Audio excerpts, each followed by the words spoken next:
Toi aussi, t'as une moto qui commence à perdre de la puissance? Ou pire, t'avais juste prévu de changer le piston, mais mauvaise nouvelle au démontage, la barrette d'échappement est fondue, le Nicasil est en mauvais état, du coup ton cylindre, il est mort.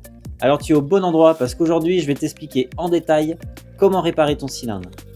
Pour ceux qui ne connaissent pas, le Nicasil, c'est un revêtement extrêmement dur, en nickel de carbure de silicium, qui tapisse tout l'intérieur du cylindre. Ça réduit les frottements, ça dissipe mieux la chaleur, et ça tient indéfiniment en théorie. Dans cette vidéo, on va voir ensemble pourquoi ça casse, quelles options s'offrent à nous, à qui envoyer le cylindre, mais surtout comment se déroule la réparation, et je te montre toutes les étapes en photo. Mais avant, petite remise en contexte. Comment moi, j'en suis arrivé là. Octobre 2023, j'arrive sur mes 33 ans, ça fait plus de 10 ans que j'ai la même voiture, une Seat Ibiza de 2009 avec plus de 280 000 km au compteur. Embrayage en fin de vie, kit distri à changer, batterie faiblarde, du coup pas le choix. Il faut faire quelque chose. J'appelle mon pote, on attelle la remorque derrière et c'est parti pour aller chercher une 250 NSR. On s'en fout de la bagnole. Moto de collection, modèle MC16, import Japon, 45 chevaux, papier en règle, restauré par un garage, avec dossier facture et photo à l'appui. Carénage, sellerie, frein, pneus, fourche, elle est magnifique. 600 km aller, 600 km retour, plus de 14 heures de route dans la même journée, ça fait long, mais l'excitation est présente.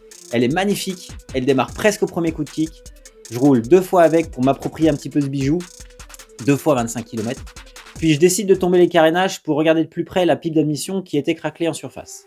Et au passage, quitte à avoir les mains dans le moteur, je prends les compressions et là c'est le drame. Entre 4 et 5 bars au lieu de 9. Un petit coup de caméra endoscopique et là je déchante.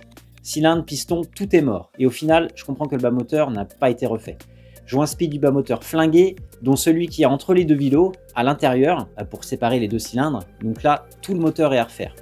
Courrier commandé au vendeur pour faire annuler la vente, et au final, on s'accorde sur un remboursement partiel pour me permettre de couvrir une partie des réparations. Merde, elle est magnifique cette moto, je veux la rouler. Du coup, le bas moteur.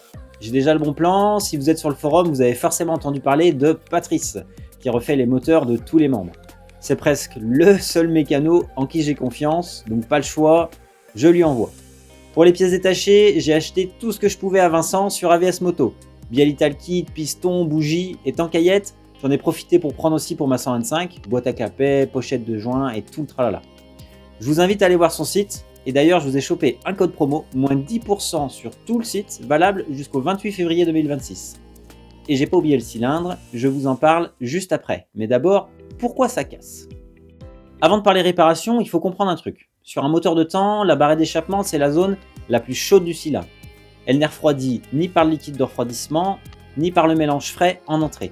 Elle se prend de plein fouet les gaz brûlants qui sont proches de 350 degrés au ralenti et qui montent à plus de 800 degrés à haut régime, et ça 12 000 fois par minute. La barrette, elle se dilate, elle se contracte, elle se déforme, et à force de subir toutes ces contraintes au fil des années, elle finit par fendre à l'endroit le plus fragile.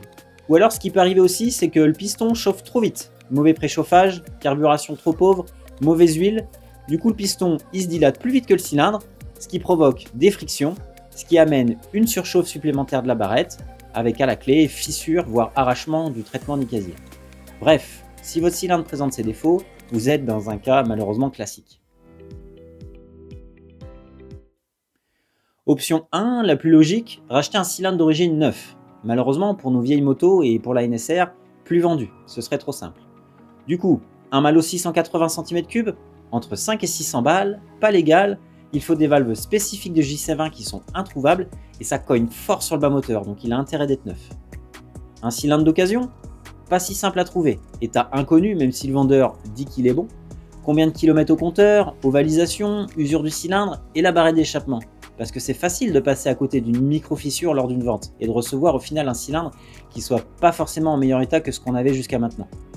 Du coup, notre cylindre fendu, poubelle? Moi, je vous propose de le refaire ce cylindre. Alors, sur les forums, il y a 2 noms qui reviennent souvent, Revaltech en France et Ersal en Espagne. Pour refaire un Nicasil, sur le papier, ils savent tous les deux faire, mais dans les faits, c'est pas si simple. Parce que sur nos NSR, la maladie, c'est la barrette d'échappement fendue. Et là, c'est plus la même. Revaltech ont eu trop de problèmes dans le passé et refusent dorénavant de réparer la barrette. Seule l'alternative avec eux, passer sur une chemise fonte. Alors oui, la chemise fonte présente un avantage. Pour les prochains entretiens, il est possible de faire réusiner le cylindre à moindre coût et ce par n'importe quel usineur. Mais si tous les moteurs de temps sont en Nicasil, c'est pas pour rien.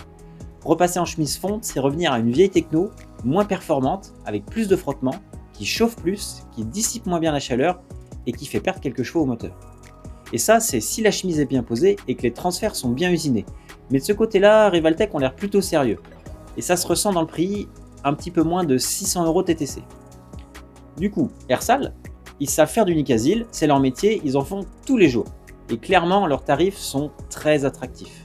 C'est d'ailleurs pour ça que beaucoup de gens les choisissent. Avec transport et toute taxe incluse, on est autour des 200 €, réparation incluse. Mais quand on parle d'un cylindre de NSR, on n'est pas dans une réparation facile. Et c'est précisément ici que les retours sont plus variables. Perso, la mécanique, j'ai tout appris sur le tas, les mains dans le cambouis la journée, et les tutos et les forums sur internet le soir. Et sur certains posts, au fil des années, j'ai vu des avis mitigés et des gens déçus. Alors pour le prix, ça peut s'entendre. Et attention, je ne dis pas que c'est une généralité. Clairement, Ersal peuvent faire le taf. Mais me concernant, pour ma moto de collection, avec 2 cylindres qui sont introuvables, je veux prendre 0 risque. Alors, j'ai cherché et j'ai dégoté le pro de la réparation, soudure incluse. Langue courte en Angleterre. Pourquoi eux en 2 mots? Ils peuvent traiter tout type de cylindre, moto, bateau, avion. Ils ont de bons retours sur les forums, notés presque 5 étoiles sur Google, prix assez attractif et restez jusqu'au bout parce que j'ai un code promo. Et surtout, plus que le Nicasil, ils maîtrisent la soudure, barrette incluse, et mes cylindres, c'est exactement ce qu'il leur faut. Regardez un peu ce qu'ils sont capables de faire en soudure. Alors, comme les 2 précédents, je leur ai fait un mail pour avoir un devis. Sauf que gros bonus, ils ont accepté de documenter toute la restauration avec photos et vidéos pour que je puisse vous montrer étape par étape comment ça se passe vraiment dans leur atelier. On regarde ça? Déjà, première chose, les contacter en leur précisant que vous êtes en France. Ils vont vous envoyer un devis, ça tourne entre 2 et 300 € en fonction des travaux, puis un document Excel spécifique qui regroupe toutes les infos pour l'envoi en Angleterre.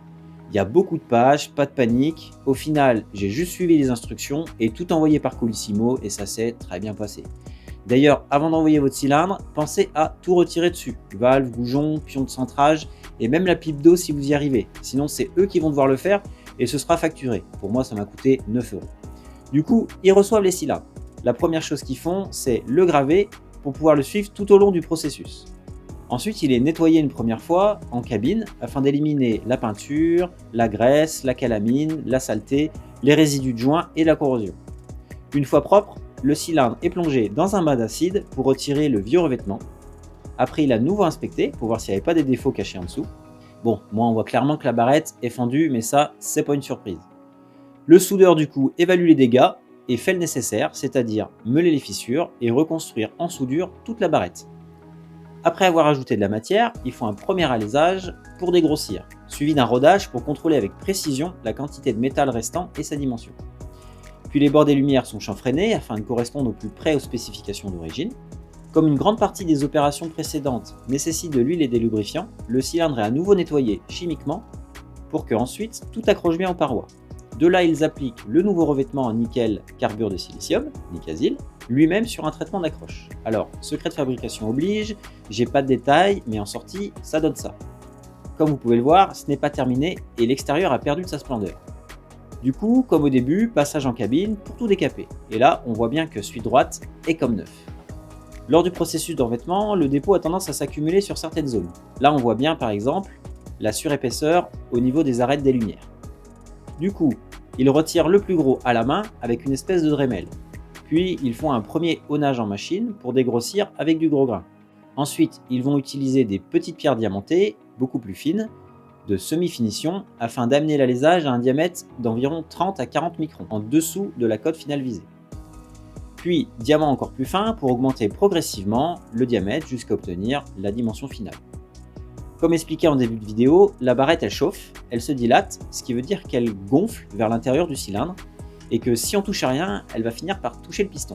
Pour éviter ça et qu'elle ait assez de place, ils viennent creuser légèrement et progressivement la barrette pour lui retirer environ 1/10 de millimètre. Pour finir, ils chanfreinent les arêtes et passent à un dernier coup d'honnage spécifique pour enlever toutes les micro-impuretés qui auraient pu se loger dans les sillons créés juste avant par les outils diamantés. Le cylindre est ensuite inspecté pour vérifier que tout est conforme et le diamètre de l'alésage est vérifié à plusieurs endroits pour être sûr que toutes les codes soient respectées. Le cylindre, ou dans mon cas les 2 cylindres, sont comme neufs, toutes les pièces sont rassemblées et emballées pour être envoyées. Ils ont même un système de mousse expansée qui permet d'épouser parfaitement les pièces et le carton et donc d'assurer une super protection. Ils gèrent l'envoi DHL, une quarantaine d'euros, aucun papier à remplir. DHL vous demandera juste de payer en ligne les frais de douane, moi j'en ai eu pour 80 euros. Et voilà, vous avez entre les mains votre cylindre refait à neuf. Regardez comme ça brille. Comparé à avant, c'est le jour et la nuit. Perso, je suis très satisfait et j'ai hâte que le bas moteur soit prêt pour que je puisse tout remonter et tester ça. Mais je peux déjà vous dire que ça va envoyer. Comme promis en début de vidéo, code promo Lancourte qui s'affiche à l'écran. Je vous remets aussi le code ABS Moto et je vous laisse en profiter. N'oubliez pas le like parce que c'est pas facile d'obtenir ce genre de contenu. Et abonnez-vous parce que je compte bien vous donner des news quand la moto aura redémarré. Merci beaucoup, c'était Cyril Nesser.